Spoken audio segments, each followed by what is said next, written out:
نبی پاک صلی اللہ تعالی علیہ وسلم کے ایک صحابی ہیں حضرت صہیب ابن سنان رومی رضی اللہ تعالیٰ عنہ۔ بہت اللہ تعالیٰ نے مال و دولت دیا، محنت کوشش کر کے مال کمایا، لیکن چونکہ محبوب کے غلام تھے اور کریم محبوب علیہ الصلوۃ والسلام ہجرت کر کے مدینہ طیبہ تشریف لے گئے تھے تے غلام فریدہ اتھے کی وسنا جتھے یار نظر نہ آوے۔ اب ارادہ بن گیا کہ میں نے مکہ مکرمہ سے مدینہ طیبہ جانا ہے۔ جا رہے تھے، رستے میں کافروں نے روک لیا، ہم نہیں جانے دیتے۔ حضرت صہیب نے کہا مجھے تو جانا ہے، انہوں نے کہا نہیں جانے دیتے، تو آپ فرمانے لگے میں کو بزدل تو نہیں کہ تم مجھے کہو نہیں جانا تو میں چپ کر کے واپس چلے جاؤں گا، یہ میرے ترکش تیروں سے بھرا ہوا ہے، ایک ایک تیر چلانا شروع کروں گا، جب تک تیر ختم نہیں ہوں گے تو میرا رستہ نہیں روک سکتے، اور تیر ختم ہو گئے تو پھر تلوار نکالوں گا، پوری جد و جہد سے تمہارے ساتھ لڑوں گا، یا مار دوں گا یا مارا جاؤں گا، جا کے رہوں گا۔ ہاں میں کاروباری بندہ ہوں، اگر تم کہو تو ایک سودا کر لیتا ہوں تمہارے ساتھ۔ انہوں نے کہا جناب وہ کیا؟ کہنے لگے میں نے زندگی میں جو کمایا ہے نا سارا، وہ میں نے ایک جگہ مکے میں دبا دیا ہے، اگر تم مجھے مدینے جانے دو نا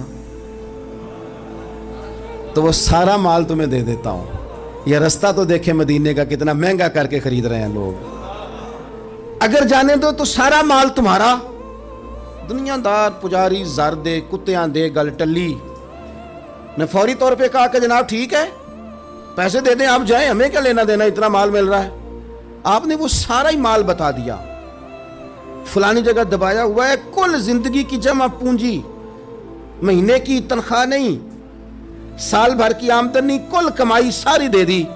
مدینے کی راہ لی۔ میرے رب نے قرآن نازل کر دیا،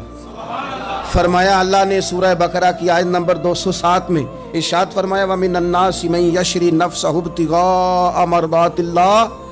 کچھ لوگ ایسے ہیں جو رب کی رضا کے لیے اپنی جانیں ہی بیچ دیتے ہیں، اللہ کی رضا لے لیتے ہیں، زندگی بک جائے تو بک جائے، واللہ رؤوف بالعباد، اور اگر وہ اللہ کی رضا کے لیے جانیں بیچتے ہیں تو اللہ اپنے بندوں پہ بڑا ہی مہربان ہے۔ یہ مدینہ شریف پہنچے، سارا مال زندگی کی کمائی دے کے، کہتے ہیں میں جیسے ہی سامنے محبوب کے حاضر ہوا، رسول کریم نے میرا چہرہ دیکھا، فرمایا بڑی تجارتیں کی ہیں زندگی میں، پر جو سودا تو اب کر کے آیا ہے وہ بڑا ہی نفع والا سودا کر کے آیا ہے، وہ بڑا نفع والا سودا کر کے آیا ہے، وہ بڑا کمال سودا کیا، وہ جو سودا کیا نا جڑیاں خسمان دی وچ رضا برسن پاگ جاگ جاندے ہو نہ گولیاں دے، یہ جو سودا تو کر کے آیا نا آج یہ کمال سودا کیا ہے، اور یہ وہ سودا ہے جس پر گواہی بھی گویا میرے رب کریم نے عطا فرما دی۔